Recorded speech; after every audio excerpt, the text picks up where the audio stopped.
everyone, welcome. You're listening to episode 49 of the Nerleman Video Games Podcast, coming to you from Pop at the Piazza Shopping Centre in Paisley as part of the Paisley Youth Arts Festival.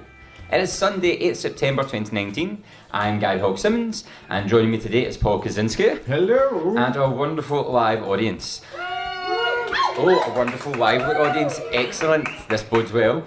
We have nothing to do with the video game industry. We don't make them, we don't sell them, and we're not even good at them.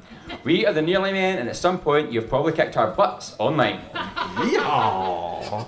Hello, Garry. Hello, Paul. Hello, everybody. Oh, it's like panto season started early. It's great. It's wonderful. It's wonderful. This is a first for the Nearly Men, and it's two firsts actually, because this is the first time that Garry Hogg has done a two-man podcast, because it's always been the three of us. Because normally there's Colin Little is our third member, but unfortunately he can't be here today, and he is gutted. Let me tell you, he is absolutely gutted. So this is your first two-man. Yes, it is. There's a lot of pressure. I'm not gonna lie. I've got to talk a lot to make up for Colin being absent. You get to ride shotgun. Oh no. So thanks for having us at Paisley Youth Arts Festival. Thanks to Outspoken Arts who got us here, and Renfrewshire Leisure Arts Management Team, and the Erskine Music Media Studio. Is that right? It's great because we are in Pop in Paisley in the Piazza Centre, and around us, Garry Hogg, we have retro games galore. Oh, it's wonderful. Do you know, there's something really nice about recording this podcast and people are playing games. It is, but I'm going to get so distracted. I'm going to be like, that tournament over there was going really well, and now I forget what to say next. So, especially because it's a game I'm rubbish at, so I'm just like, can I get some tips, please? Thank you very much. I see. You're fiddling with my knobs, sir. Right-o-ho. So, for those of you who don't listen to us, we start the episode by talking about what games we played. So we're going to do that right now, and I'm going to ask Garry Hogg, who has been playing umpteen games, I believe. So I've been playing a ton, because last weekend I bought like 5 or 6 video games in the space of 2 days, and I've managed to try all of them a tiny bit. So Control, tiny bit. Control, the kind of actiony supernatural game with Jesse the red-headed. Is this just like a modern day Max Payne? No. It's if you ever played Alan Wake. Alan Wake. It's from the guys who made Alan Wake. It's got a very similar feel. It's a supernatural storyline. It doesn't really explain what's happening at first. Right. And as the story's been progressing, it's been kind of delivering plot points. So it's good. And it's really interesting. Okay. It's good fun.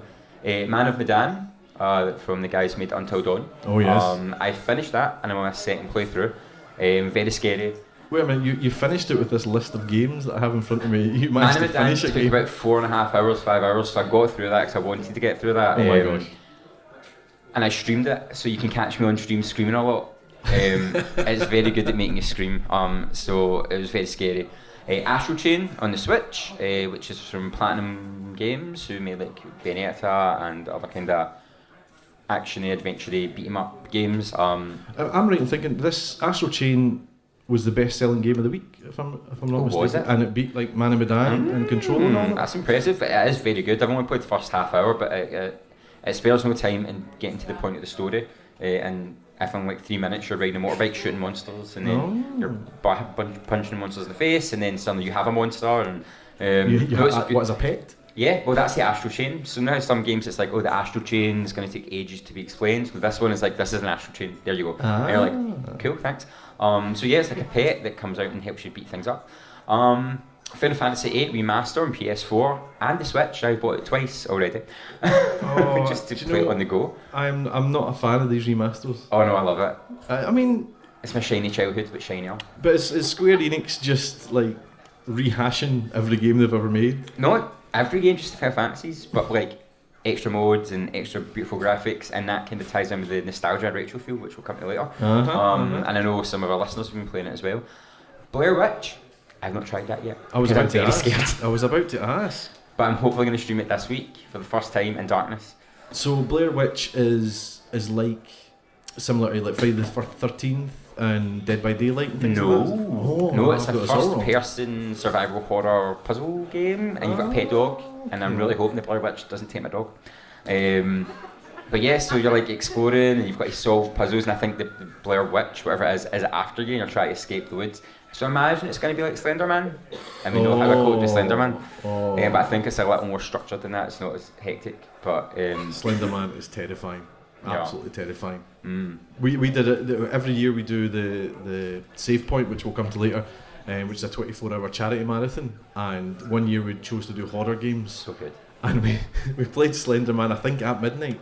I think we chose to play it at midnight. And there was 9 people in the room, and I think the police were phoned with the amount of screaming that was happening. Yeah, me and a friend of the podcast, Belle, who's got us on Twitch just now, we were sitting next to each other on the sofa, hugging each other, screaming every time something didn't happen. Just a game as well, it's just a game. And the final game I got was Catherine Full Body Edition, which is an interesting game from Atlas. It's quite an adult game, if I believe. Yeah, and it first came out in 2012, and I never played it. So they've remastered it, and they've added in new characters from Persona 5 and stuff, and it looks interesting and was quite controversial. And the remaster's just as controversial. How so? Just the adult themes of it, okay. And the whole kind of like Cyberpunk 2077 about the whole gender thing. There's like a character in it who in Japan is identified one way, but when they released it in America and Europe, took it out. So people were like, "Why you take away the?" I think they were transgender female, and they took that out, and they were all like, they kind of danced around the issue. Whereas in the Japanese version, it was quite prominent. The controversy was back, and sometimes you think if they'd done that for more game sales, but so when I play that, it should be fun. But it's weird. It's like a puzzle platformer. You're a guy trying to climb a mountain of blocks, and there's sheep attacking you. Sheep, because it's in his dreams. He's dreaming it, so it's not like so it's his nightmares, and it's like his frustrations come through his dreams, and there's like these giant sheep try to kill you. When he should be counting them. Yeah, exactly. And you try to climb this tower and move blocks, and the sheep are just like, no, get off the tower. So for the next podcast, I'll try it and let you know how bizarre it is. Indeed. But surely a stream is calling. I don't know. I mean, it's quite a raunchy game. It is raunchy. So I'm like, ooh, I don't know, PG-13.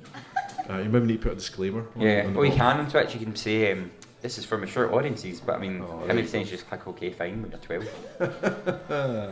And that's everything I have been playing. That was quite a list. Yeah. Good on you for getting it, because it's only been a week since our last podcast. So you've been playing all them in a week. I know. And you finished one of them.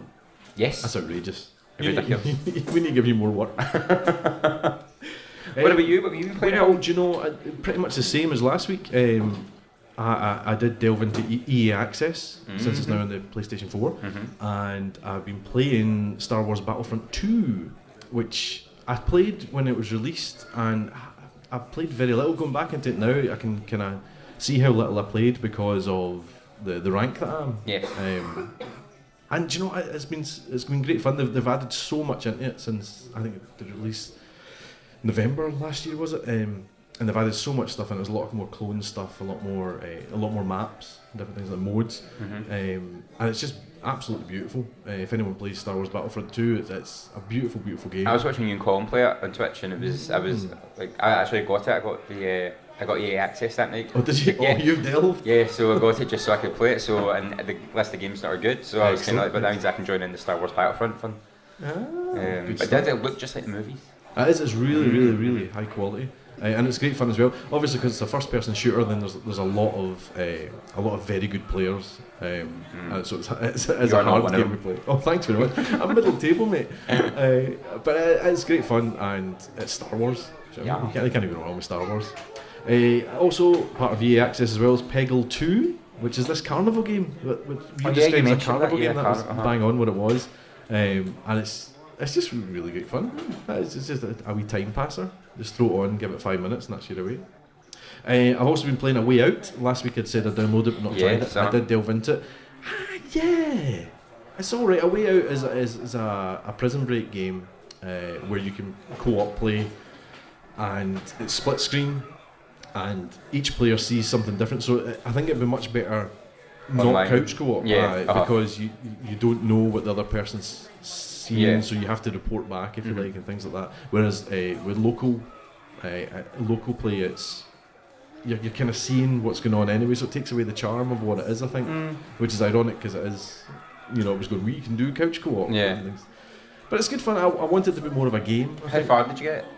I'm not that far at all. Yeah, I think Mark and I got through the first day and the night, so the first night mission. Yeah, I've done and then that. I think we stopped.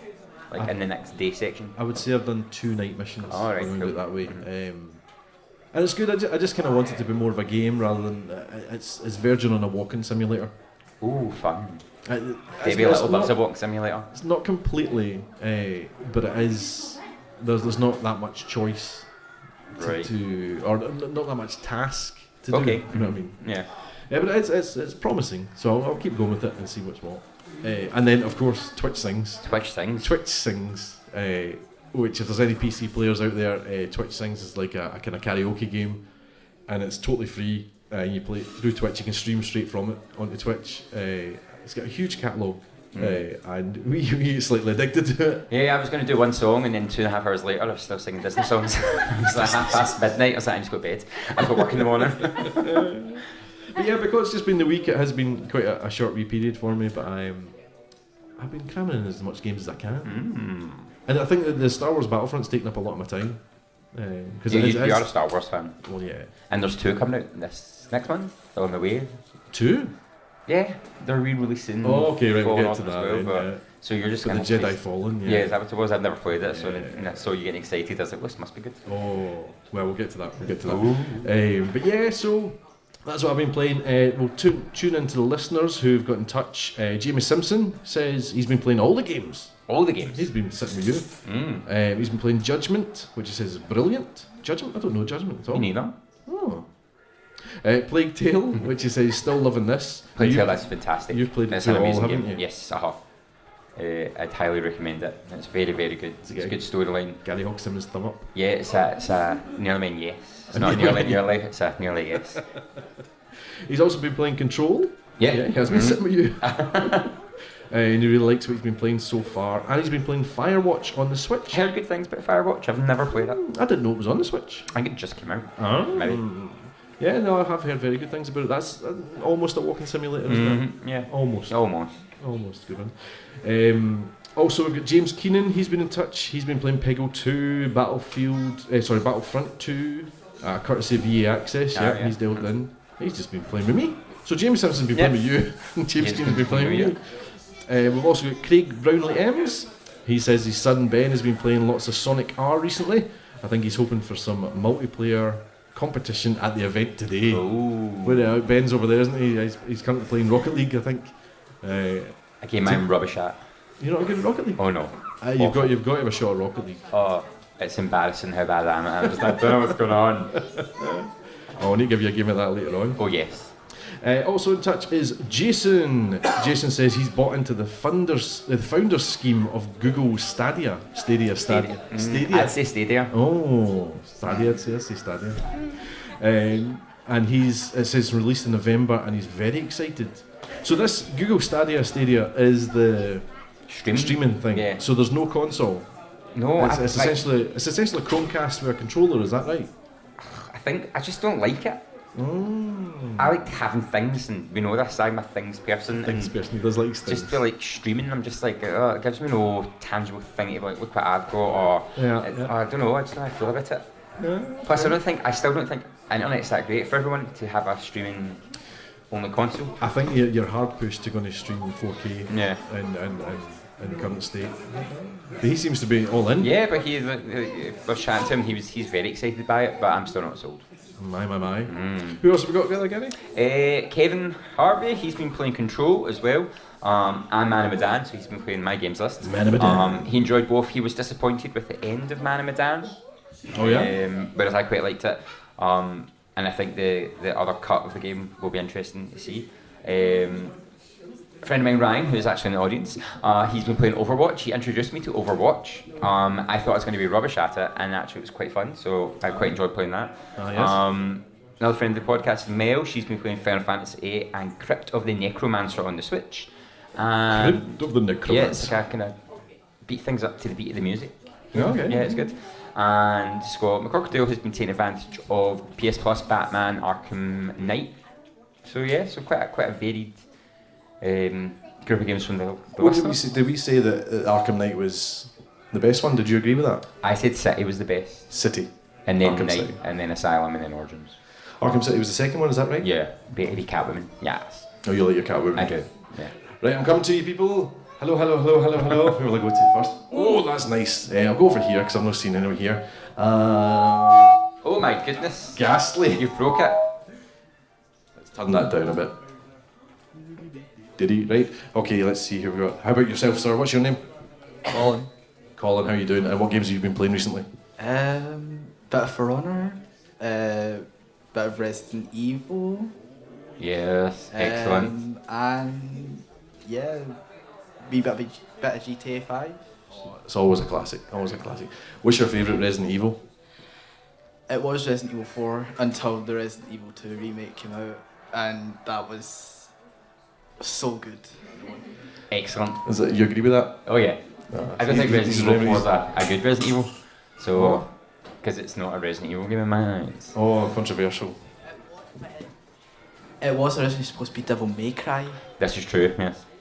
so It's a why good game, it's not a it good is. Resident Evil game. Would you say Resident Evil 6 was really good though? I think it was Bits of it were alright. good. What? Bits of 6 are good. Bits of 6 should is not good. be mentioned ever. 5 is pretty good, but I think Yeah. Resident Evil 4 was better, and then it started going down, and then Resident Evil 2 revived it all, Yeah.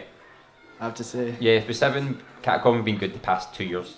And it looks like they're going to keep going with the good games. But you're Give both the fans agreeing what they that want. Resident Evil 2 is the best. Oh yeah. The new one.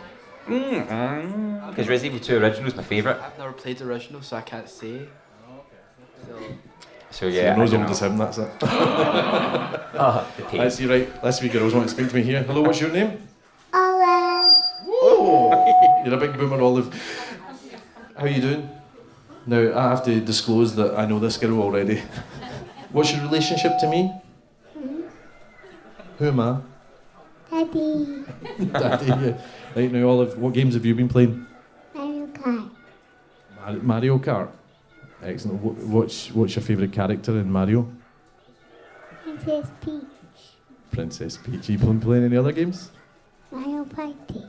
Mario Party. Ah, she is very good at Mario Party, I have to say. Very, very good. Let's see, let's get one more. Do you play video games? What's your name? Garry. Lovely to meet you. And what games do you play? I've been playing a wee bit of Star Stable. Okay, is that a mobile game? It's a PC game, it's horses and all that. Horses and all that. A PC game. Now, see, we're getting into PC a wee bit more, aren't we? Yeah, I got a gaming PC this year, so I've been trying some games out. Oh, okay. I got one where you get to redecorate houses. Excellent. Excellent. Really I think weird. so. I think Limmy was playing that. That was I think I've great. seen that. I'm going to paint a wall.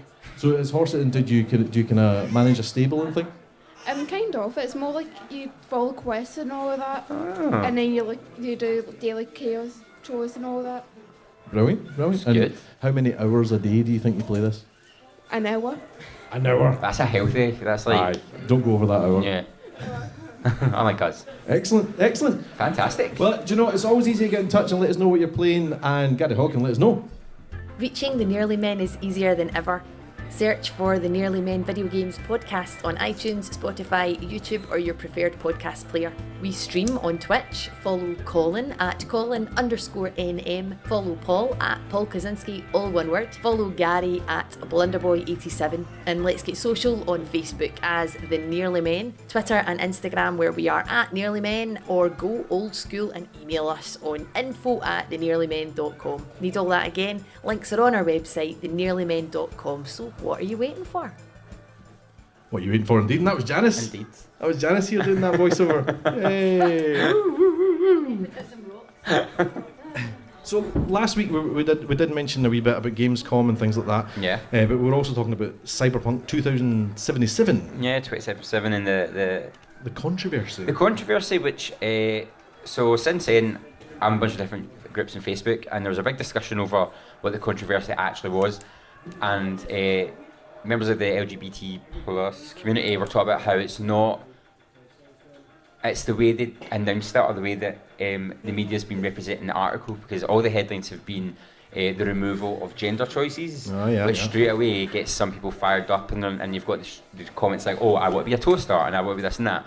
And it's only when you go into the article and when they're discussing, they put the positive spin in it, so it's quite clickbaity, because the idea is it's not the removal of gender, it's the expansion of gender and the expansion of being who you want to be. Yeah. And so that's the big debate just now about the fact what the game's done is excellent, but the way the media's portrayed it has put a negative spin in it, a negative light, and that's where the controversy came from, which I think I'd agree with. I think it has a lot down to do with the wording that the media have used, because as it's not the removal or the taking away, oh, you get to be a boy character, it's the expansion of it, and you get to be any type of male character, any type of female character you want to be.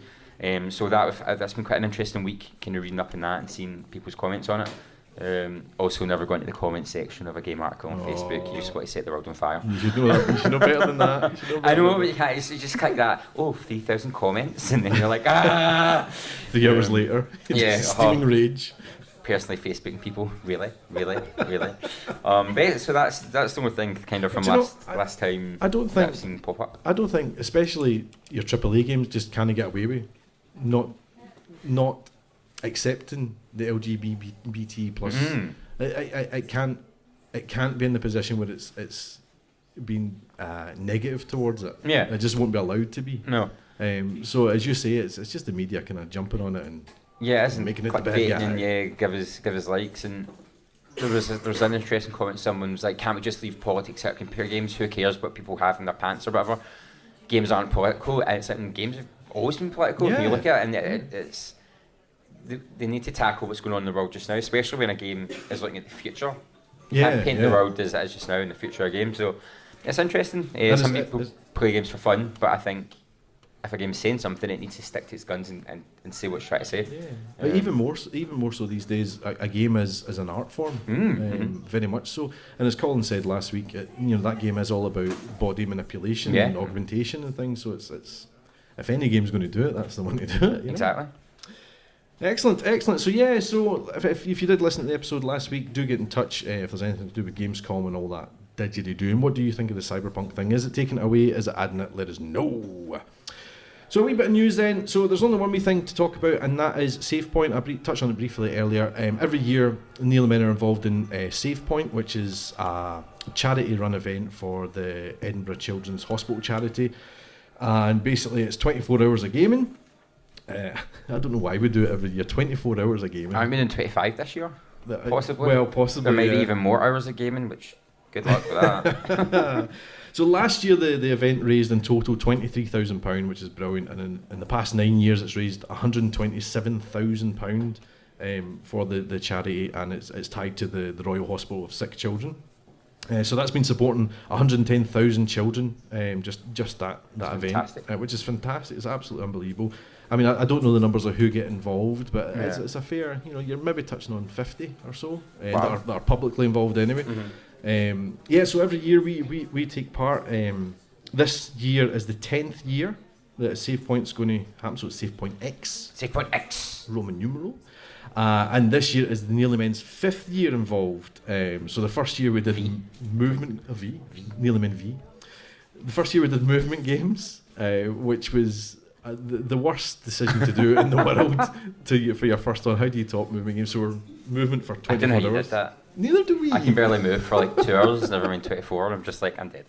The second year we did horror games, which is just as bad for me. Oh, it was hilarious. That's when I came round because you weren't playing the game right. Out of rage? You were playing Resident Evil and I was watching you online doing it, but there's like a time delay. And I was like, need to do this. I was like, I'm getting in a taxi. And I turned up the door and I was like, this is how you do it. See, Colin, that's how much he likes Resident Evil. He will leave the house in anger. So there was horror, I didn't like it. Oh, it was great. We did a thing at the end where I think the last 15 minutes, if we managed to raise something like £200 in the last 3 hours or something, then I would play... Did you do the VR? No, that wasn't that year. I would play PT, which... Oh, yes. If you don't know, PT was Silent Hill, if I'm right? Silent Hills, it was a prototype for Silent Hills. That was stopped. Hideo Kojima. Well, they pulled it, because he gets sacked. So there was a demo on the PS4 for a few, was it months? Yeah, it was up for a couple of months. And then they deleted it, so you can no longer get it at all, but if you downloaded it, you've got to keep it. So Colin had it, and they made me play it, and it was ghastly. I'm never doing it like that again. You could sell that PS4 online for a lot of money. In fact, it's got PT on it. People pay thousands for it. Oh my gosh. I know. Colin, you're sitting on some money and you just don't know it. And of course, if Colin got it, he'd be going, have some of that. Which is Colin's catchphrase, apparently, self-coined catchphrase. Then the following year, the third year, we did a versus one where it was me and Colin against each other, pretty much playing all versus games, things like FIFA, Rocket League, Towerfall Ascension, Street Fighter, anything that was 1v1 or 2v2 or anything. And then last year we did an A to Z, which was, as it sounds, an A to Z of video games, with like, I think it was one every half an hour. Was that only last year? That was only last year. Like ages ago. Last year. So this year it's very special because this is your first year. Yeah, official year. As a Nearly Man. Yeah, well that's what I was going to say. It's our first year as an official Nearly Man, being part of Save Point, but you've been there for... Since Horror. Yeah, so you've kind of done 3 already. Yeah, okay. And now we're going to announce it this week what we're going to do, and the event page will be going up. So please do get in touch and get onto our social media because we're posting all the links there, how to donate and things. It's a really, really good cause. I think it's October the 11th. We're doing it, I think if I remember rightly. Yes, that day-ish. Yeah, so everything will be going up this week. What we're going to be doing. And do get in touch with our social media, keep an eye on it, and the links will be up. How you can get in touch is... We'd love to hear from you. Find us on Facebook as The Nearly Men, Twitter and Instagram, where we are @NearlyMen, or email info@thenearlymen.com. So keep your eyes peeled. A bit of news hot off the press is Hideo Kojima, who we just talked about, in an interview yesterday said he does not understand his new game coming out. So he was like, I don't even understand Death Stranding. And I was like, well, that's going to be good because no one else does. So I cannot wait to play that game. It is a bonkers game. It was just going on. It's like, yeah, I don't know what it's about. And I was like, awesome. Can't see why Konami fired you. So hang on. So he's the director, isn't he? That's what he classes himself as the director of the game, and he doesn't understand it. Nope. It's going to be an interesting day when that game comes out and you're around with a ladder and peeing flowers. Yeah, growing mushrooms. Yeah, who knows? Yeah, mental. Anyway, do you want some? We'd love... Oh! Cozy's crumbs. Okay, right. Good news, Gary. As you know, I just recently bought a Switch. Yes. For my daughter. Honest, it was for my daughter. And they've got the online NES catalogue. They do, yes, which I've been partaking in. Recently, well, in fact, on September the 6th, that was yesterday, wasn't it? Or 2 days ago, they've released SNES Classics. Yes, SNES Classics are now on there as well. So if you're a Switch Online member, you get access to this library. And it's got 20 titles to start off with, such things as Super Mario Kart, Zelda: A Link to the Past. Oh, nice.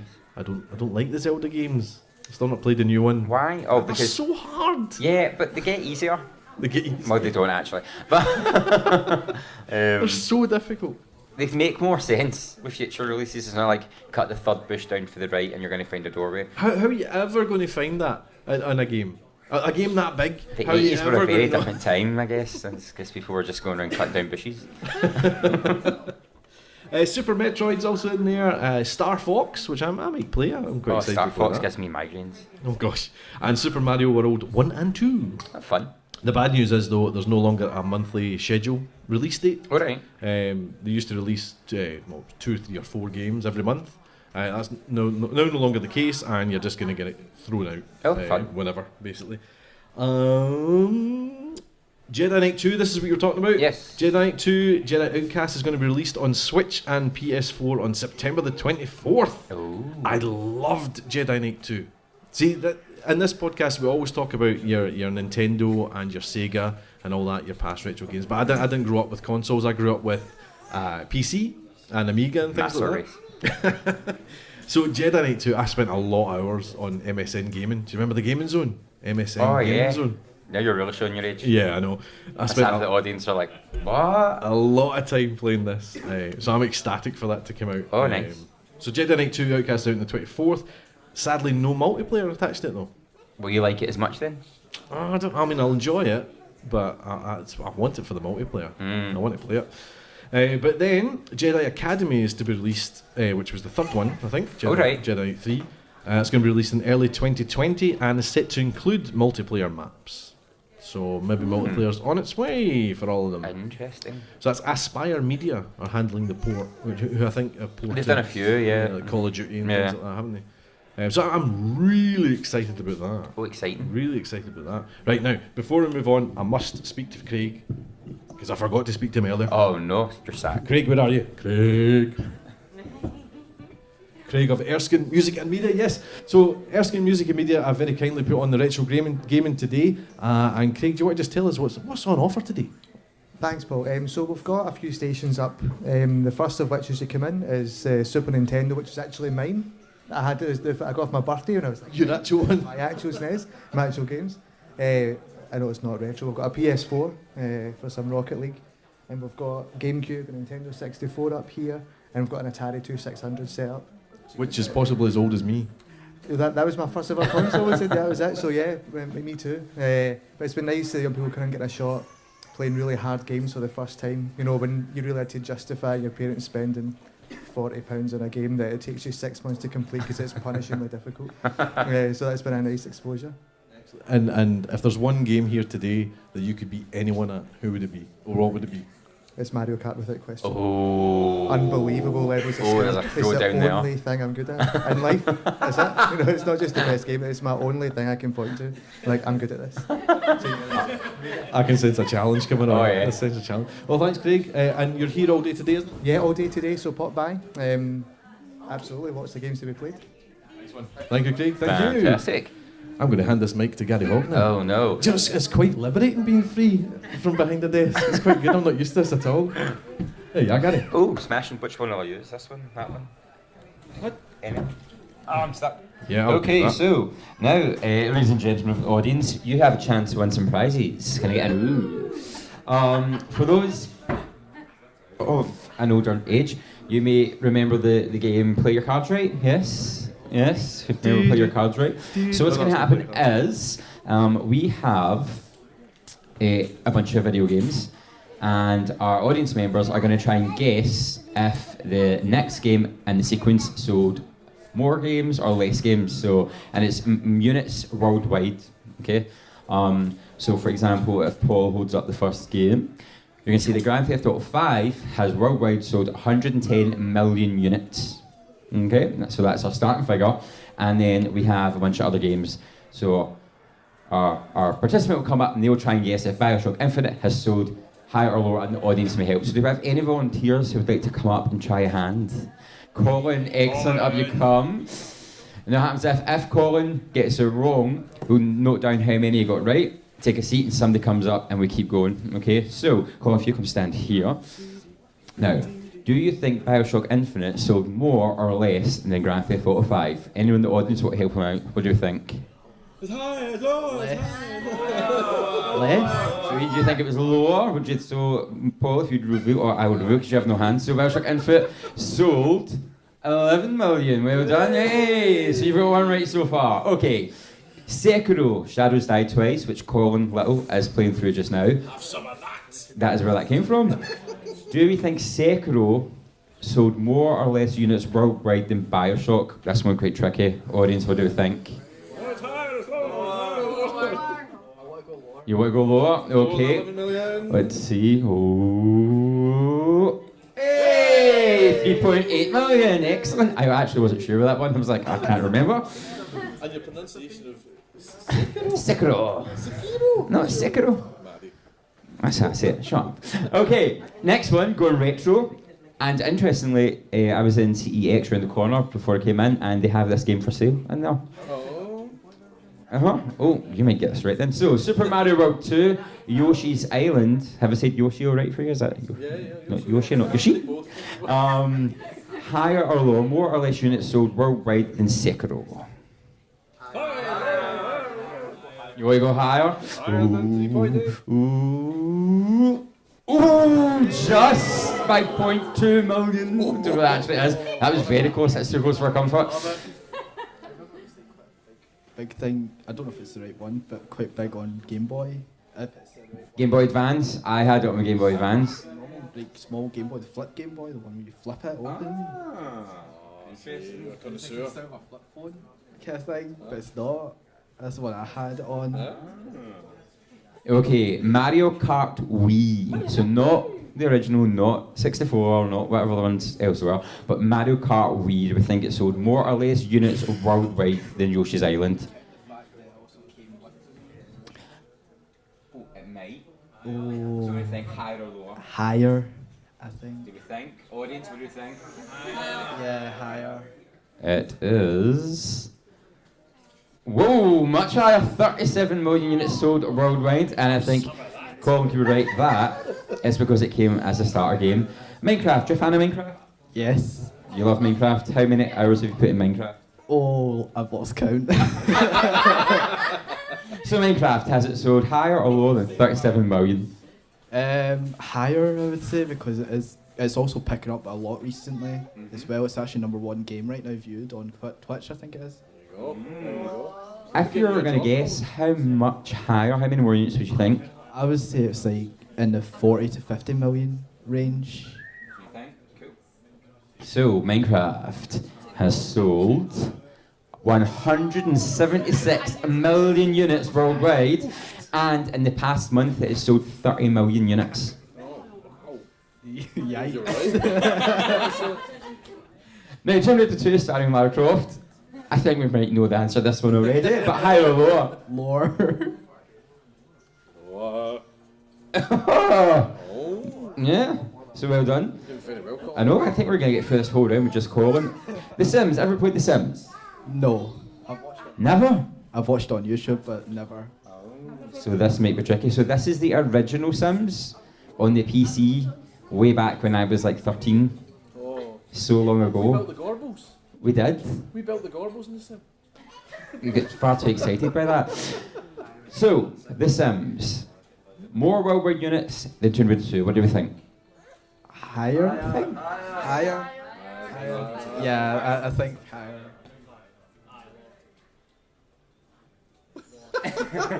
16 million, hey! So double it. Call of Duty, you're a Call of Duty fan? Yes, I used to be. Not as much recently. How come? Don't know, I just think the games are dying down a lot. Maybe getting too advanced. Call of Duty Black Ops 4 was a step in the right direction, but it's not kept my attention as long as like Black Ops 2 did, or like up till Black Ops 3. Black Ops 3 was quite good with zombies. I've heard Zombies mode is good. I just think recently it's just died down a wee bit. So, but it might pick up with the new Modern Warfare coming out, so hopefully that does. Interesting. So, what do you think? Call of Duty Modern Warfare 3, did it sell more or less than 16 million units worldwide? I think higher. You think higher? Audience, what do you think? You agree higher? Okay, let's see. It is 26.5 million units sold worldwide. And the final one, if you get it straight, you've completed a whole round, and the other people might find this very difficult to compete against. So, PlayerUnknown Battleground, PUBG, played it? No. Paul, you've played it. Yes. You won. On mobile. Have you heard of it? Yeah, I have. I did want it at one point, but just new games came out at the time. So, for a full clean round, do you think that PUBG has sold more or less units worldwide than 26.5 million? You're talking about when it was out on PC before all that time? Everything sold across all consoles. I think I want to go for higher, but then I'm like, I don't know. I think it is higher. It did, yeah. I think higher. So you're gonna go higher? Okay, let's see, is it a clean round? The answer is 58 million units! Well done, Colin, you've completed the whole round. Woo! Fantastic, what way to start. Very good. Excellent. Very good. So as the #1 contender completing a whole round, you can take a seat. Who thinks they can beat that? Who thinks they can get a whole round? It's quite a hard Anyone one to follow, coming up? I'll give you that. Anyone? Ryan, up you come. So, starting with Grand Theft Auto 5 again, so that's always our base unit, 110 million units sold. The video game Bayonetta, played it? Have, yes. Like it? I do. I'd never completed it, it's far too hard. Sacrilege, says a guy who never finishes video games, but what do you think? Bayonetta, more or less units sold worldwide than Grand Theft Auto 5? Less. I'm going to go less, yeah. Okay. And the answer is... Boom! It's 35 million units sold, which is actually higher than I expected. Because I don't think it was that popular, so well done. Super Mario Odyssey on the Switch. Higher or lower, what do we think? I'm going to go higher. What do you think, audience? I think it's right? Higher. But not as much as I thought. With 12 million units sold worldwide. That sounds quite low. What was that, 11? 12. What? 11 to 12, was that right? Or what? No, it was 1. Yeah, it was 1. Okay. So, RPG favourite, Final Fantasy 7. Played it? Played it, didn't get off the first disc. Oh, Ryan! Good man. I know, it got to the end of the first disc, it was too hard. Are you going to try the remake? I am going to try the remake. It's pretty well like respected game. I'm going to go higher. So we're going to go higher. Audience, we think it's a higher or lower? Higher. You think it's higher? Okay, Final Fantasy 7. Did it sell more than 12.17 million units worldwide? Oh, unfortunately it did not. It only sold 11 million units. So Ryan, you got 3. What? Yeah. Yeah, so you got 3 right. So well done. Can we give Ryan a round of applause? Trumped by Final Fantasy 7. Oh my, oh my. Would anyone like to take over the round? Would anyone like to come up? Any challengers? Who's next? You coming up?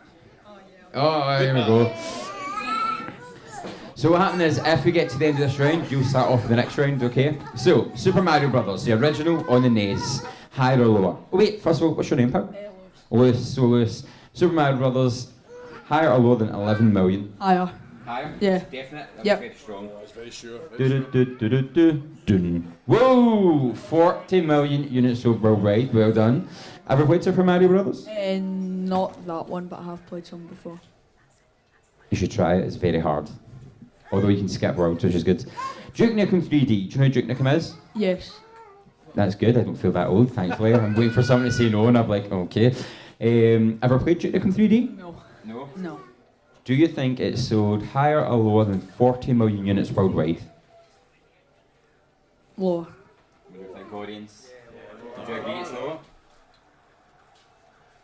Oh, much lower with 3.5 million units. Excellent. Very good. Silent Hill 2. You a horror fan? Kind of. Silent Hill 2? No. Oh. Who has played Silent Hill 2? It's like emotionally traumatizing, so unless you're ready for it. Head shaking. Yeah, I would, unless you're ready for it. So, based on that reaction, do you think it sold higher or lower than Duke Nukem 3D? Higher. Higher?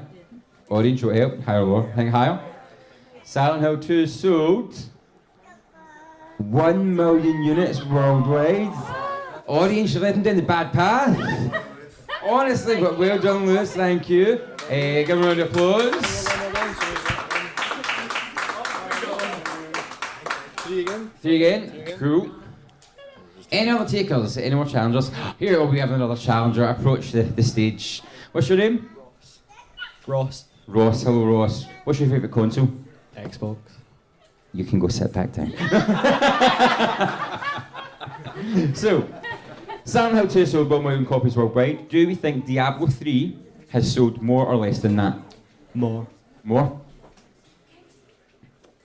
Oof, a lot more. 15 million, there we go. On a roll. Pokemon, you a Pokemon fan? Kinda. Who's your favourite Pokemon? I don't really know, to be honest. The green one. There is like 400 of them now, so I don't know either. Do we think Pokemon Sun and Pokemon Moon, so as a group combined, have sold more or less than 15 million units worldwide? More. Yeah, audience, we are in agreement? Yeah? Let's see. I wonder what it is. Oh, it is 23.61 million. Not as high expected. Do you expect that to be higher? Yeah. Yeah. Why do you think it's so low? Because all the fans just stopped playing. Oh. Controversial. And the last game in this round, but we'll start the next round with you, is Sonic the Hedgehog, the original Sega Mega Drive Sonic the Hedgehog. Do you think it's sold higher or lower than 23 million units worldwide? Higher. Higher. Audience, what do you think? Do you think it's higher? Oh, hey! 44 million, excellent. So what are we on so far? That was 1, 2, and Diablo. Yeah. 3. 3, cool. So we'll start with the next round. So let's see. If you get a clean winner this round, you are in first place. Well, behind Colin. Yeah. Whoa. Whoa. First place behind Colin. Okay. Grand Theft Auto 5, 110 million. Legends of Zelda: Ocarina of Time. Do you think it sold more or less? Less. Yes. You sure? Yeah. Oh, much less, only 7.6 million. Excellent. No Man's Sky, hands up, we've played No Man's Sky in the audience. Yeah. We were discussing it last week on the podcast with Colin, and Colin said it's like having glaucoma in space. Because it was in a VR headset, and he's like, I don't know what I'm doing. I believe he called it Mr. Magoo Goes to Space. That was it. So we disagree. It's a very good game. No Man's Sky, do you think it's sold more or less than 7.6 million units? More. More? Audience, what do you think? More. Yeah? Resounding more. No Man's Sky has sold only 823,000 copies worldwide. Oh! So, you were on 5. Let's give Ross, yes, a big round of applause to take part. 5. Any more takers? Do any of our old school gamers want to join in? Any of the adults? Because we've got an extra tough round for you guys. Yeah. You want to come up? Excellent. Yeah, I can come to you. I have no wires to hold me back.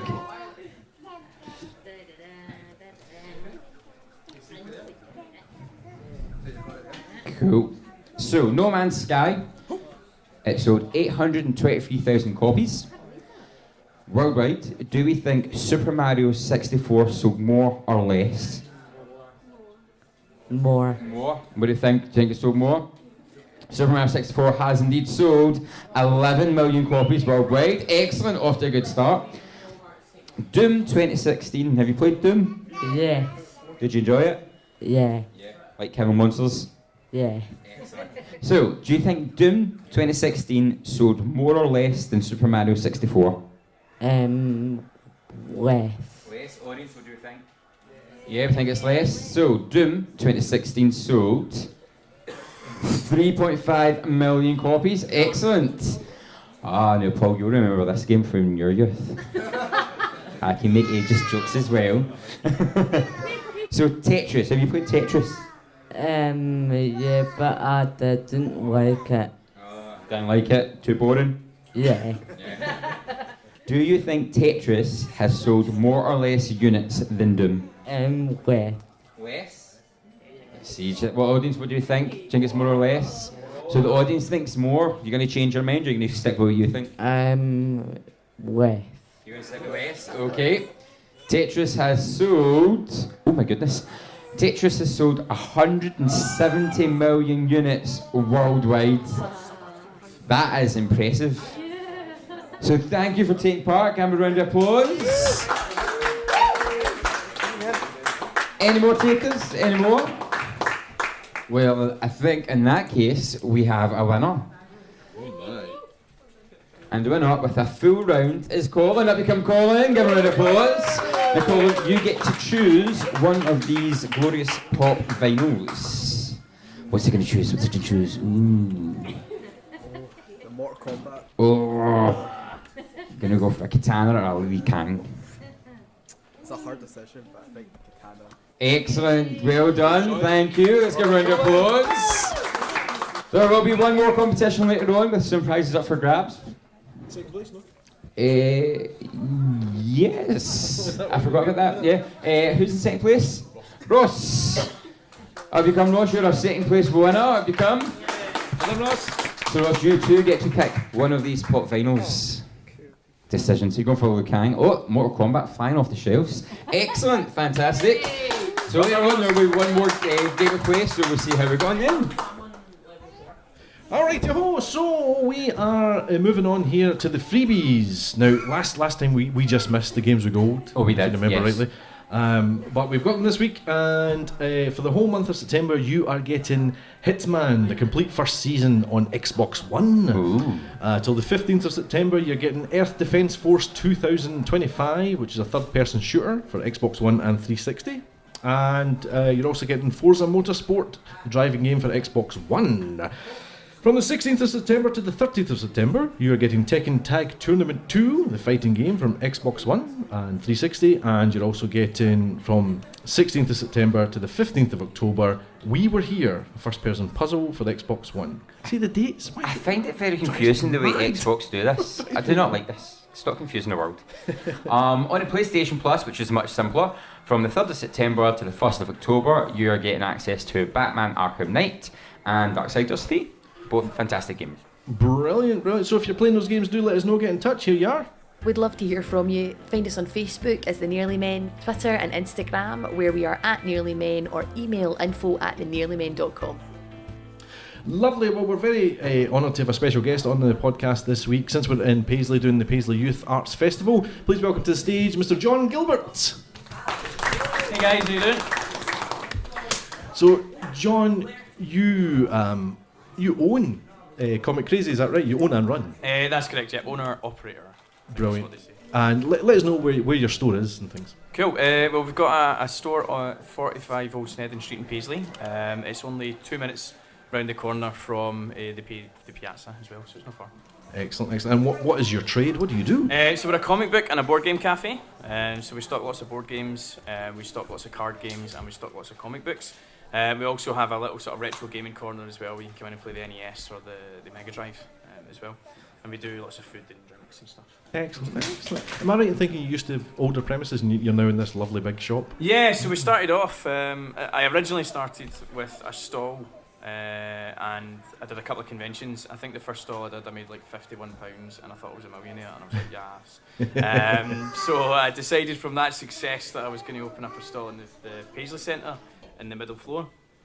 So we opened that up, and it wasn't very successful, I'm going to be honest with you.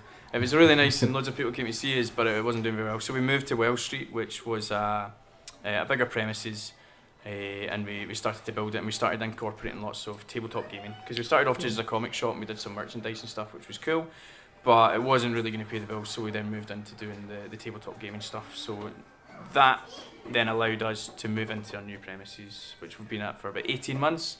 And no, it's been huge. It's just been thanks to everybody in Paisley as well, all the people that want to come over and see us and play some games and support us. It's been really good. Brilliant. It's a lovely shop. I've been in a good few times. Yeah, I thought I recognised it a couple of times. I was like, oh yeah. I was very lucky to do Panto at Paisley here last year. And yes, your shop was a wee saviour. Yeah, no, I know that. Me and my brother playing card games. Brilliant, yeah. It's great. So yeah, I mean, tabletop games. I'm a big fan of tabletop games. It's been fairly recent in my life. My brother got me a copy of Star Wars Rebellion about maybe 4 years ago or something. Okay, and that amazing. kind of started his addiction. He just buys everything he can get. But it's so much fun.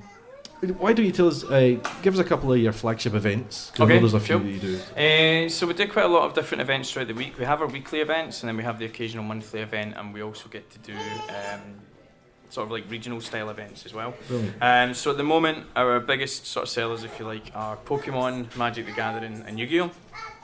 So on a Friday night, we have Pokemon, Magic, and Yu-Gi-Oh! And people come in and they draft, which is just a different format for Magic. But if people want to learn to play Magic the Gathering, we also have decks that we can teach you with. They're demo decks, and you can also take them away with you as well. Oh, brilliant. And so if you want to learn more at home, or you can come back and we'll still get some people to play you as well. So that's the main one. Magic the Gathering is really popular. Pokemon's on the up again. It went down a little bit, but it started coming up again because of Detective Pikachu and the new games that are coming out at the end of the year. Of course, yeah. And Yu-Gi-Oh's always kind of been steady, which is pretty good. And then we do, on a Thursday night, if it's sort of relating to video games, we do a Smash Ultimate tournament every Thursday. I think this season, they run it as like a season, so the season just finished last week. And the next season's going to start next week, because at the end they do like a ranking system and people get prizes and stuff as well. Brilliant. So it's really good. Is this organised play or is it in-house? It's organised play in-house, so we brilliant. kind of run it in-house. And there's a guy, I don't know if people listen or not, his name's Florin.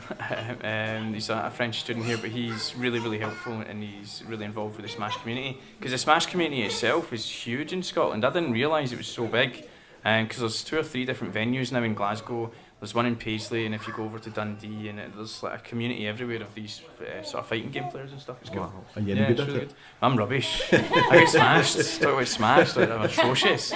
These guys are like top tier players as well. So they're really, really good. Yeah. I think I was speaking about it a couple of weeks ago. I don't even know what I'm doing in Smash Brothers. Just hit buttons, hopefully they fall off the edge. Totally button mashing.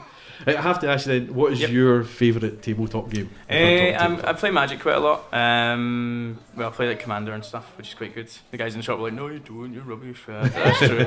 And things like Catan, Settlers of Catan, Pandemic, those games are ones that I really like. They're called sort of modern classics. Yeah. Elder Sign's one that I really enjoy. I like a lot of the co-op games as well. Oh yeah. So those are really fun. Yeah. Did you play much of the Arkham stuff, or just Elder Sign? No, just Elder Sign for me. There is. We've got like Arkham Horror and stuff. If people want to play it in the shop, we've got the demos and everything there that people can just come in and play. But no, I've not really got too deep into it. But Elder Sign's really cool. Yeah. Nice one. Is there any game that's upcoming that you're really interested in getting your hands on? Wingspan has been the biggest hit of the year. I don't have a copy for myself because I keep selling them. Because they're quite hard to, originally the first run they were really hard to get hold of, and I was really lucky to get some. We managed to sell some, and then I've had a second wave which went out, and hopefully with the third wave we'll be able to get one for us as well, and we can keep one in store. Fantastic. Just one last question. Just because we're a video games podcast, I'm interested to know, just from a personal level as well, what do you see the challenges of doing tabletop in a kind of video game world? I know they're different mediums, so I think, when I think back to video games in particular, I was talking earlier, I used to play, the Master System, the NES, the Mega Drive, and even as far as the PlayStation and the PS2, it was all local play. So you were always playing with people. Yeah. And I think, this is just me personally, I've not really taken to online gaming. That's why I don't play so much now as well, because I don't like doing online gaming. I don't know why, I just can't do it. But I love to sit and play with people where you're playing a video game, like, oh yeah, guys. And I think that organised play when you're playing, or tabletop gaming, there's a big, I don't know if it's a bigger social element, but for me that barrier's broken down and you're sitting and you're playing with someone, you can see them, or you're sitting with a group of friends and you're playing all that game. So I think if you're looking to just get to know people and play certain games, I think it's a really good way of having a conversation while you're playing, whereas video games, I think you're tuned into what's actually happening on the stage. I might be wrong, but that's my sort of outside. Just off the top of my head, that's what I would think. Yeah. And would you say that tabletop games had a bit of a blossom in the last It's couple had of years? a massive resurgence. I think since 2010, it's just gone straight up. Kickstarter's had a big part to do with that, I think. But even if you look at the convention scene, the last sort of 5 years, it was all Comic-Cons that were coming up. But now in Scotland, there's 2 or 3 different board game conventions. You've got the Glasgow Gaming Festival, I think. You've got Tabletop Scotland, which is massive up in Perth. That was such a good event, really, really fun. And then you've got Birmingham Games Expo, UK Games Expo, Tabletop London. All of these events are all popping up, and they're all huge events. And I just think that's testament to how big the industry's got. Yeah, it's huge. Brilliant. Well, remind us again where your store is. It's Comic Crazy Cafe in Paisley. We're at 45 Old Snedden Street. If you're from Paisley, it's really easy to find, but if you're coming from Glasgow or anywhere else, you can get off the train at Gilmore Street train station, and we're literally just out the back door. Ideal. Thanks very much. No, thank you so much for having me, guys. Thank you. Thanks. Lovely. I do recommend the store. The store is lovely, and it's for a gaming store. It's so spacious. It's none of your kind of a wee down an alley kind of. You can fit 3 tables in it, as Garry impales himself on his headphones here. Thank God it's a for my glasses. lovely big space with huge tables and things. And you do X-Wing as well, don't you? Or do you not? X-Wing, Shadespire, Warhammer. So if he's doing X-Wing and Warhammer and things, it gives you an idea of the size of the venue. Yeah, spacious. Excellent. Well, thanks for coming in, John. Thank you. Really appreciate that, man. Right now, so every week we try about some sort of feature, and I think it's only fair that with our surroundings, Garry Hogg-Simmons, that we have a wee word about retro gaming. Yes, retro gaming indeed. Now, as I mentioned earlier, that retro gaming is a bit different for me because I wasn't a console man. Yes, of course. So it is more PC and things like that. And you brought up something just before we started recording about retro games and things, and I suppose I want to ask, what is retro games to us? Yeah, so I was saying before we started that retro games to me, I tend to fall back onto PlayStation and PlayStation 2, which wasn't really that long ago, but I think it's because it was my golden era of gaming when I grew up. Yeah. And if we think back to, I guess, Sega Mega Drive, I had one of those, but anything older, so like our Ataris and stuff, that to me I would call vintage games, and I think there's a difference between vintage and retro, and I don't know why in my head I just totally classify them as different things. Do you say vintage is older? Yeah, vintage is definitely pre-16-bit gaming. Okay. Even what was PlayStation 64-bit? Was that the jump? I never can remember how the bits in that work. But definitely before PlayStation, I'd say is hitting your vintage era, and I think you see that as well when you play them. It's a different level of difficulty and a different level of storytelling and stuff that games these days either are trying to recapture. So if you look at like the Dark Souls games and the Sekiro and stuff like that, it's that challenging gameplay, and there's a story there, but you don't really get to be spoon-fed it. Unlike a lot of modern games where it is, here's the story, here's the things. Whereas with like Dark Souls and stuff, to find out the story, you have to look at items and read the lore and piece it together for yourself. So I think for me that is the difference. Vintage games, there's a story of sorts, but it's the gameplay that's challenging. Retro games for me, definitely PlayStation 2 era, where it's more story heavy. And story based, and then PS3 and stuff. It's just when multiplayer came in and started ruining video games. Oh, controversial statement. Why do you think retro games are so popular? I mean, I think it's a fairly, I was going to say it's a fairly new thing, but it's not really. But there seems to be more focus on, retro video games cafes and things like that. Well, Bell is saying that retro to her is Sega Mega Drive. And I think if you go to a lot of like retro cafes like arcades, which we've been to, I think it's the age demographic.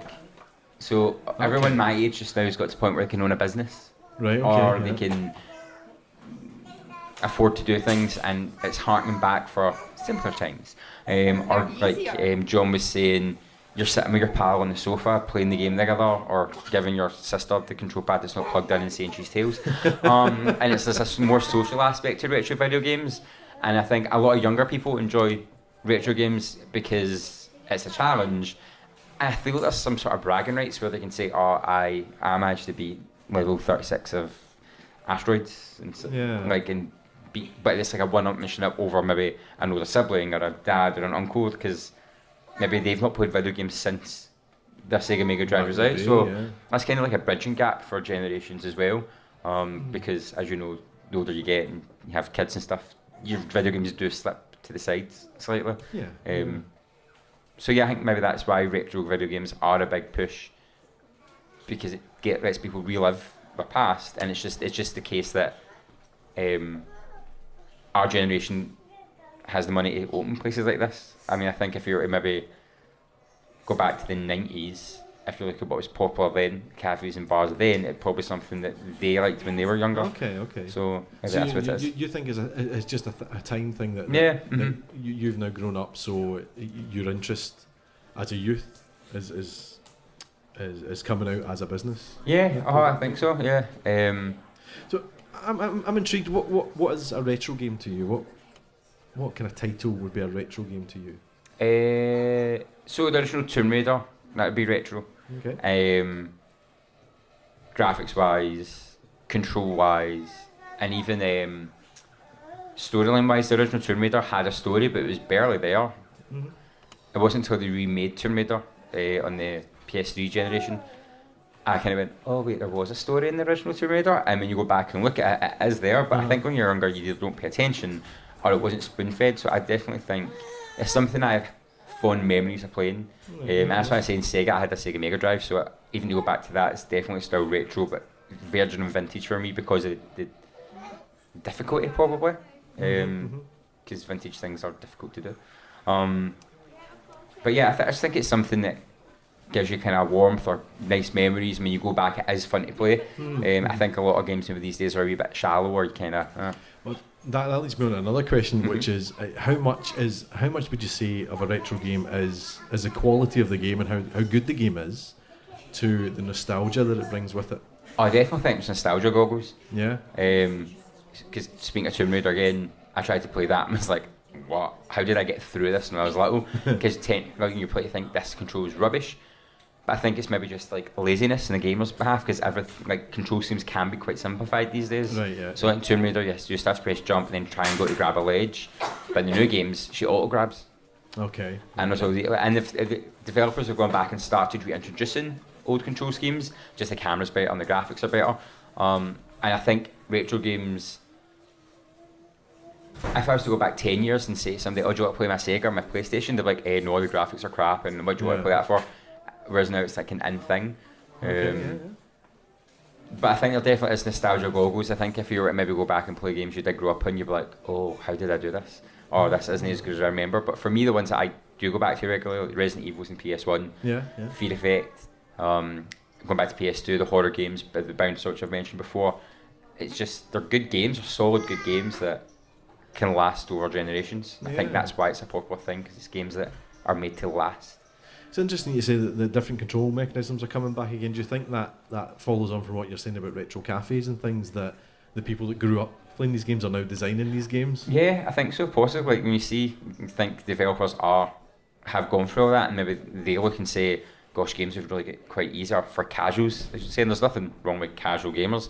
I think I'd say I'm like at the top end of casual gaming. Sure, because I don't do it competitively.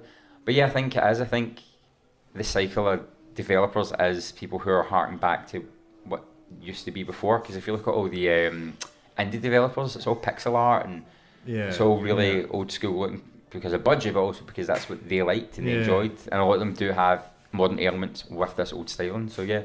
Yeah, it's coming back to being about the game rather than the pizzazz. Yes. Right, hand me that microphone because I'm going to go out and see people, see what we think. Oh. Hello. Right, I want to know what retro games. I'm going to come to my wife since she's here. Hello, what's your name? Janice. What age are you, Janice? 38. Good. Are you having fun today? I'm having a lovely time. That's good. What would you say is a retro game to you? Like Space Invaders, Zalaga, Repton. I'm conscious that they're probably retro, or like ones that I can remember that I wouldn't know the name of. You know, like the wee ball hitting the wee line going back and forward. Oh, Pong. Pong. Oh, as in ping pong. They belong in a museum. So, I want to know is, because you're my wife, I know you, and I know you like playing Sonic and things like this. And what was the Sega one? Column? There was there was Columns, which is kind of like Tetris, but not Tetris. That was great. You know, I love Tetris. But yeah, Columns and Super Hang-On. Yeah, basically whatever came in the Sega Mega Drive package, which, by the way, we bought in the Piazza. Oh, there you go. Coming all the way Excellent. back. Yeah, I'm sure we came here and got it. Me and my brother got it as a joint Christmas present one year, and I'm sure it was the Piazza that we came to get it. It was well exciting. So there you go. Very good. So like something like Sonic, why is it nostalgia or is it enjoyment or is it both? What does Sonic mean to you?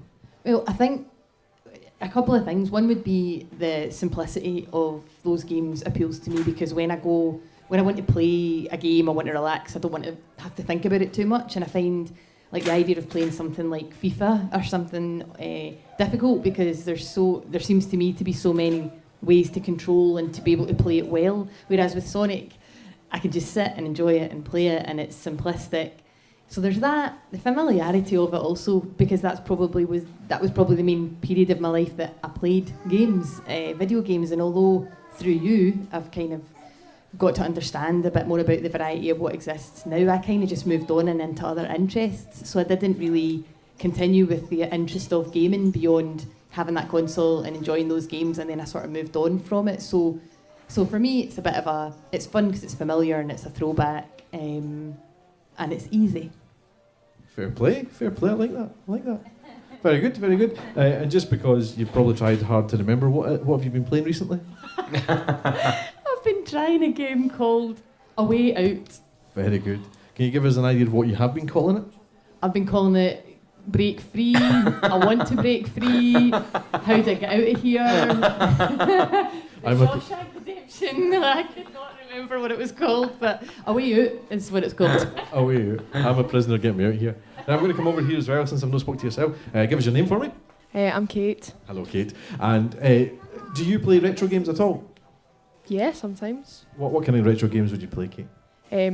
Tetris, because you like the throwback, the original Mario's, Sonic, a wee bit of Sonic, like that sort of thing. Can I ask how do you play these games? What are you playing them on? So sometimes I just go places and they've got like an older console, because I never had one. yeah, just here and there. Some people that I know have got them, go over to theirs, have fun, you know. Brilliant. And what kind of level, how would you compare something like, say, the original Super Mario Brothers to a game of today, basically? Do you get more enjoyment out of the simpler game, or do you get more enjoyment out of the Flash? Well, it's fair to say I'm not very good at video games, so It's all right, you're in good company.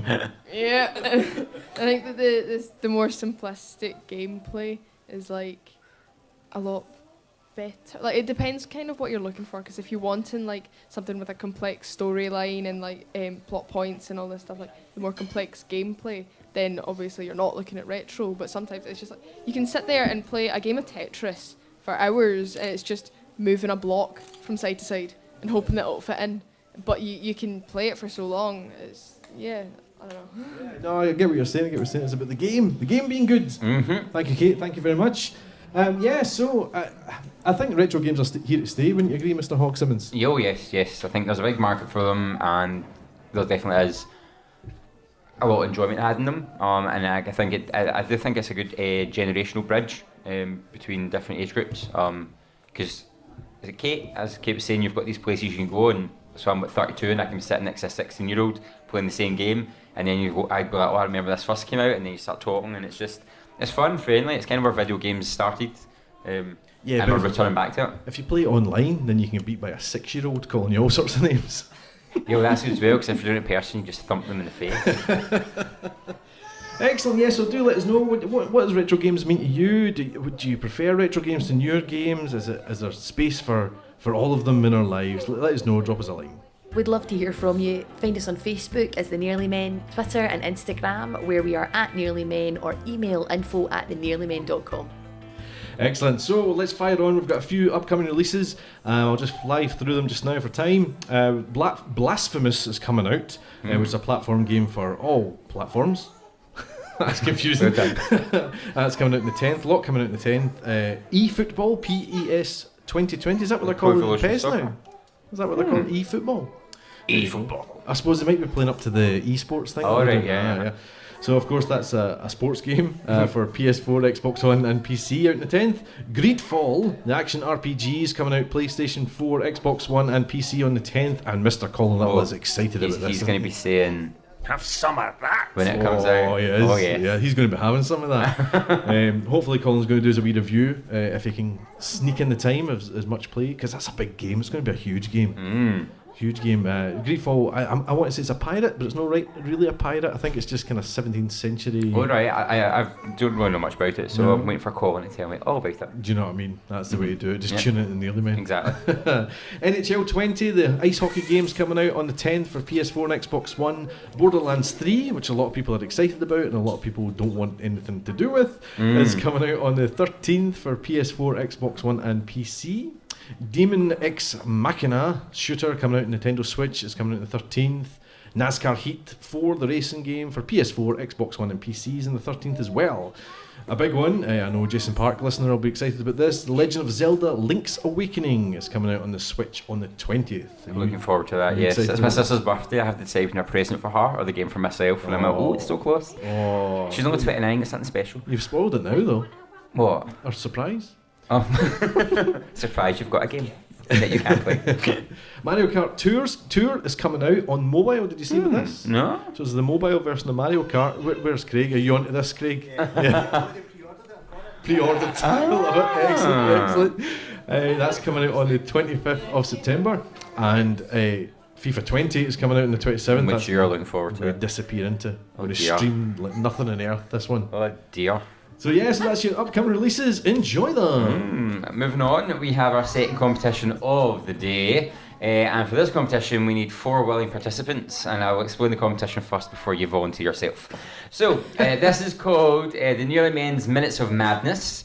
What's going to happen is each contestant will have 10 questions to answer within a minute. We'll probably do the whole 10 questions. Don't be rushing through them. But they'll get all 10 questions to answer. I take your first answer only. You can skip a question and return to it at the end, and they're all video game related.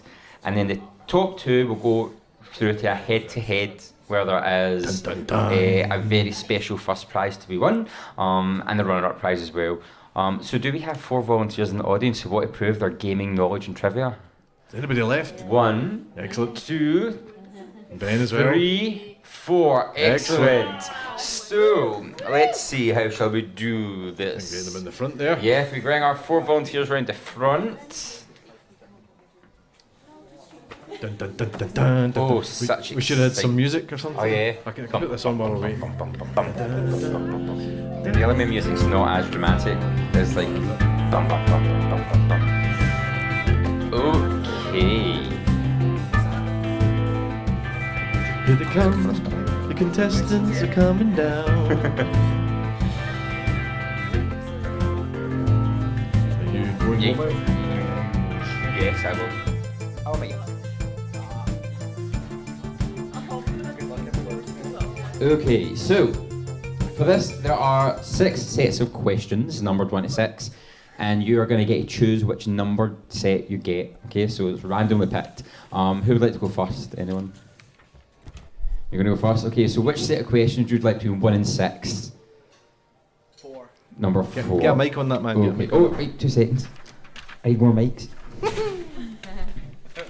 Okay, so I'm going to give you the mic to hold because what I say is not as important as the answers. Okay, so you hold the mic. Let us know your name. My name is Colin. Colin's back again. Yep. Colin up for another prize. Okay. So 10 questions. Oh, I'll need time this, won't A minute on the clock, please. If you're not sure the answer, say skip and we'll come back to it at the end, but I must take your first answer. Okay? Dun, dun. Ooh. Are we ready? Yes. Okay. 3, 2, 1. What was the twist in Metroid Prime? Skip. What is the name of the main character in Castlevania? Skip. What is the name of the ship in Mass Effect? I'm just gonna skip that one. What village do you start in Ocarina of Time? I don't remember any of these. In which game series are golden rings used as health? Oh, Sonic. What term is given when an Xbox 360 was faulty? Skip. What is the name of the Rockstar school-based game? Guitar Hero. What game does Nathan Drake play in Uncharted 4? Skip. What is Mario's brother's name? Luigi. What MMO recently released a classic version? What online role-playing game released a classic version lately? Oh, skip. Here, we're back to start. What was the twist? Oh! Oh, they're tricky, aren't they? That was so difficult. That was so difficult. Would you like to hear the answers? Yes. Okay, the twist in Metroid Prime was that Samus was a woman. The name of the Spoiler. main character in Castlevania is Simon Belmont. What's the name of the ship in Mass Effect? The Normandy. What village did they start in Ocarina of Time? Kakariko Village. In what game series are golden rings used as health? You got it right, it's Sonic the Hedgehog.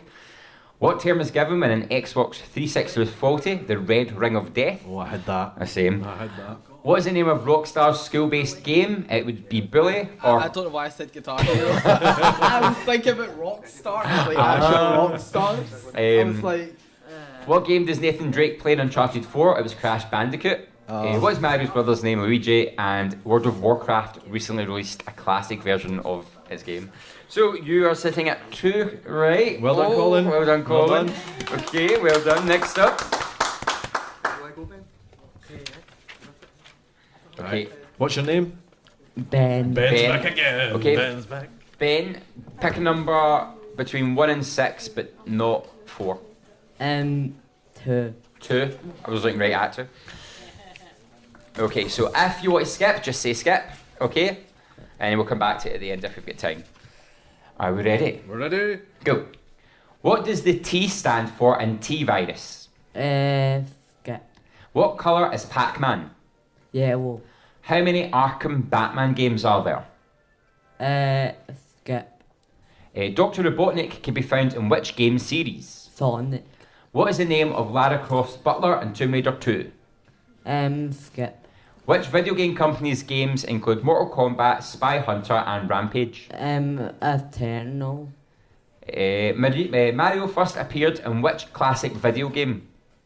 Super Mario Bros. Which company produces World of Warcraft? Skip. Which number has the Final Fantasy franchise reached? Skip. Desmond Miles is the main character in which game series?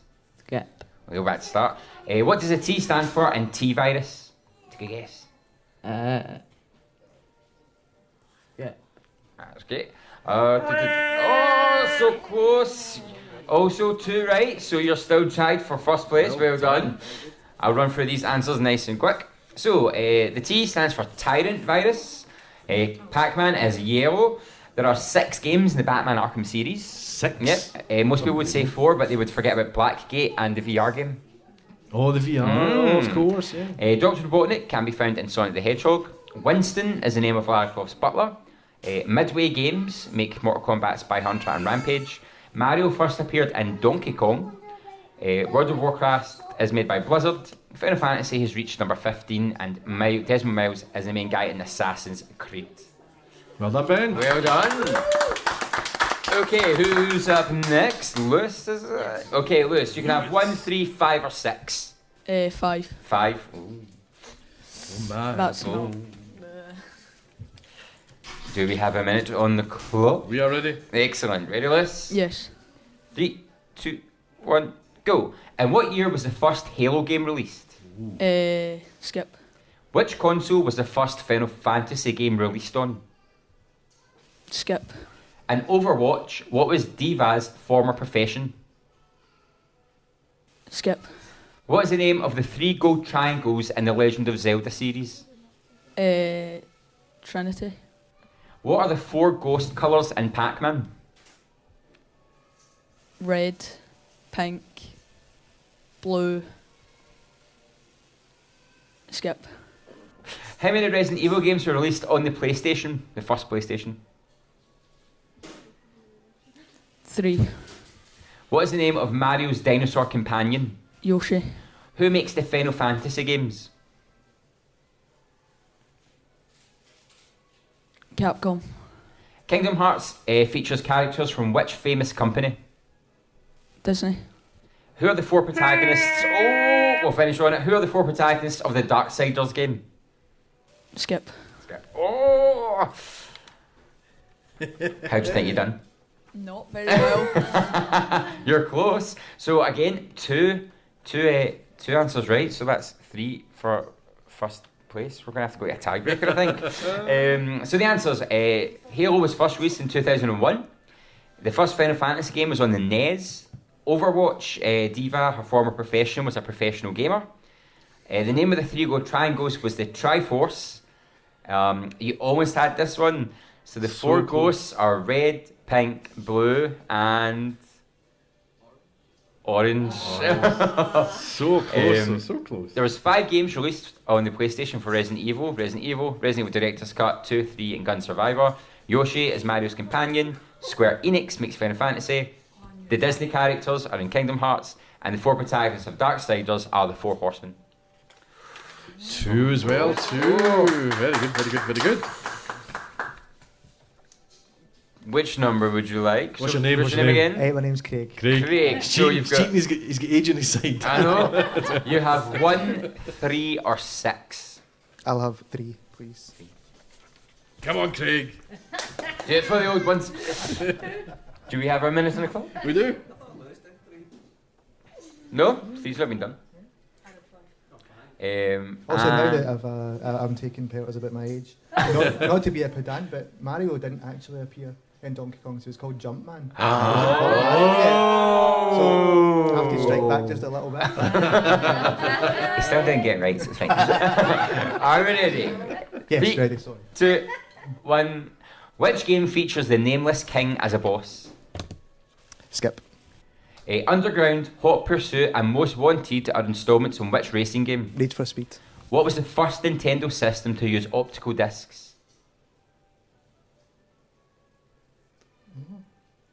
There was they did do a joint effort with PlayStation. It was never released. They used discs, but it never made it to. Did the public play? Super Famicom. What year was the Sony PlayStation released in Europe? 99. What? Name one of the launch titles for the Nintendo 64 in Europe. Mario 64. What is the highest-selling video game console of all time? PlayStation 2. What is the name of the time-travelling device in Assassin's Creed? Animus. What is Sonic's sidekick's full name? Miles Tails Prowler. What is Nathan Drake's mentor's name? Skip. How many Pokemon were in the original lineup? Skip. Oh. Wow. Very good, Craig. Very good. Excellent. I'm a bit disappointed. Do you know, sorry, on you go. So, run through the answers quickly. Dark Souls 3 features the nameless King Boss. You got Need for Speed as Underground Hot Pursuit and Most Wanted. The first Nintendo system to use optical discs was the GameCube. But his answer was right, to be fair. Thank you. As soon as you started saying it, I was like, so fine, Paul, the rules, get a point there. The PlayStation was released in Europe in 1995. Super Mario 64, Pilot Wing 64, Star Wars, Shadow of the Empire, and Turok were all launch titles, so any one of those we got you the point. The PlayStation 2 is the highest selling video game console of all time. The Animus is a time traveling device in Assassin's Creed. Miles Tails Prower is Sonic's sidekick's full name. Nathan Drake's mentor's name is Sully. And there were 151 Pokemon in the original lineup. And I actually had to go online and have an argument with someone because I was like, there was 150 because Mew was added later, and they're like, he was always in the code, so he was always there. And I was like, right, fine, whatever. So, well done. Well done, Craig. Well done. Thank you. Now, how do we do this? Well, how do we do this? I think we still need to go through the final. Yeah. But it's who goes through with Craig. Yeah, so it's definitely Craig, but we need one contender, so... What about if we get them to try and guess one of the sales to the closest million? Good idea, good idea. I'll just pick one at random. Actually. So we know the PlayStation 2 was the highest selling console ever. How many units worldwide has the PlayStation 2 sold? Have a wee think, and then I'll ask the three of you individually. Okay? So how many units worldwide has the PlayStation 2 sold? And it is the highest selling video console of all time. It should be the bottom one, I think. The ball.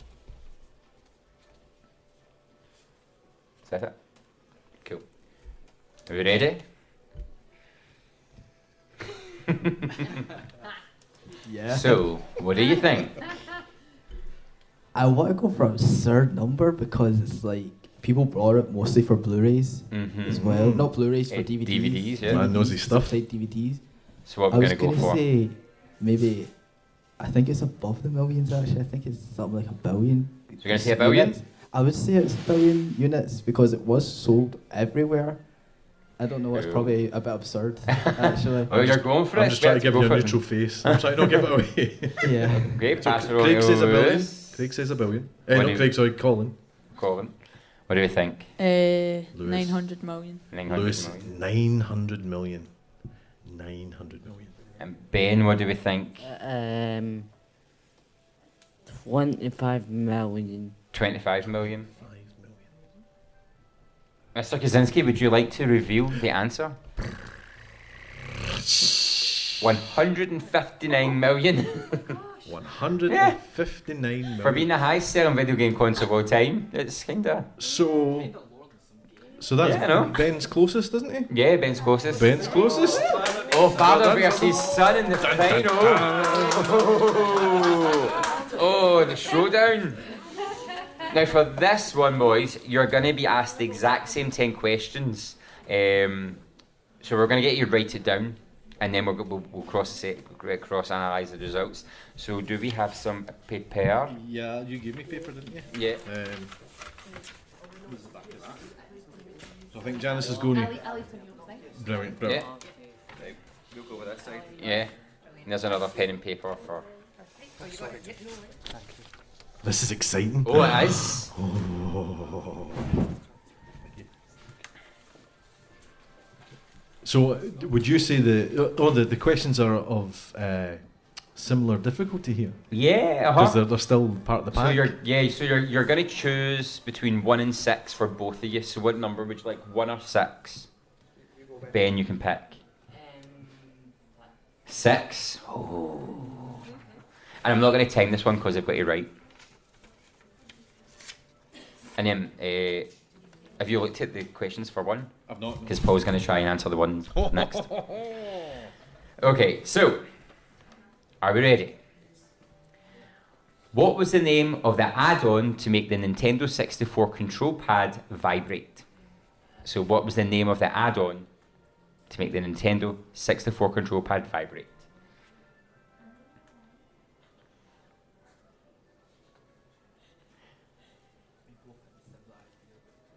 Question 2. What was the name of the last console released by Sega?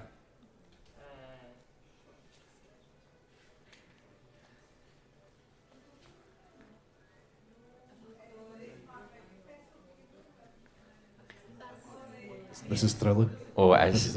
Everyone listen to this tomorrow. Will be going like, what's going on? Question 3. In what year was Fortnite released? In what year was Fortnite released? 1976. Question, I'll keep going and I'll come back if we do the game. Question 4. What does Pokemon stand for? What does Pokemon stand for? Freedom and love. Would you have got that, do you think? What does Pokemon stand for? No. No. Question 5. What are characters who give quests and information called in video games? Steve. Yep, so what are characters who give quests and information called in video games? Steve. It's not Steve. There are nicknames given to them. Quest givers. Stevie. What would you call them? Steve. It's tense here. People are sweating. Question 6. What colour do the ghosts turn when Pac-Man eats a power pellet?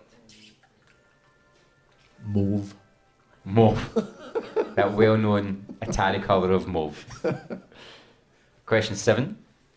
What does Mario jump on at the end of a level? The bandwagon. You would do so not well in this game. I'm filling the blanks, mate. 3 more to go. Question 8. What year was Minecraft released? 1976. Are you saying that because that's the year you were born? No, it wasn't the year I was born, thank you. Got that old. Are you sure? Do you mean I was sure? Question 9. What is the name of the main character in the God of War games? So what is the main character in the God of War games? What's his name? Steve. Steve was born in 1976 and is mauve. And question 10. Dun, dun, dun, dun, dun. What is the name of the exploding enemies in Minecraft? Steve.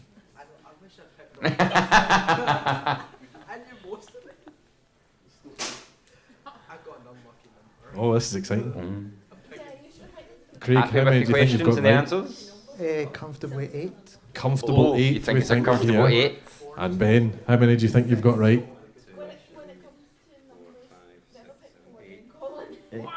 8 as well. Oh. Like, what are we doing? Are we getting them to read them out? Shall we switch? So we can mark each other's? That's a good idea. That's a good idea. I know. Switch your tests. Now, no cheating. Okay, and hopefully the audience at home get these right as well. So, what was the name of the add-on to make the N64 control pad vibrate? It was called a Rumble Pack. A Rumble Pack? Mm-hmm. And what's Craig put here? Rumble Pack. He's got Rumble Pack and... Rumble Pack? Oh! Yeah, Ben's got Rumble Pack. Rumble Pack as well, right? I mean, we'll just stand still rather than run about here. What was the name of the last console released by Sega? That was the Dreamcast. Ooh! Both wrong. Did you have the Saturn? I knew they would think it was a Saturn. And what year was Fortnite released? 2017. So in 2 years, it's done wonders. Ooh! What does Pokemon stand for? It stands for Pocket Monster. Pocket Monster. Because you fit them in your pocket. Got to catch them all. What are characters who give quests and information called in video games? They are usually known as NPCs. NPCs. Craig got that one right. Oh. Ben did not. What colour do the ghosts turn when Pac-Man eats a power pellet? They turn blue. Blue. And then you eat them. Craig say flashy blue and white. Oh, They do flash yeah, blue you and white. do. That's. I think that might get that wrong. Oh. Well. The internet also just said just for. What does Mario jump on at the end of the level? A flagpole, a pole, or whatever you picture that.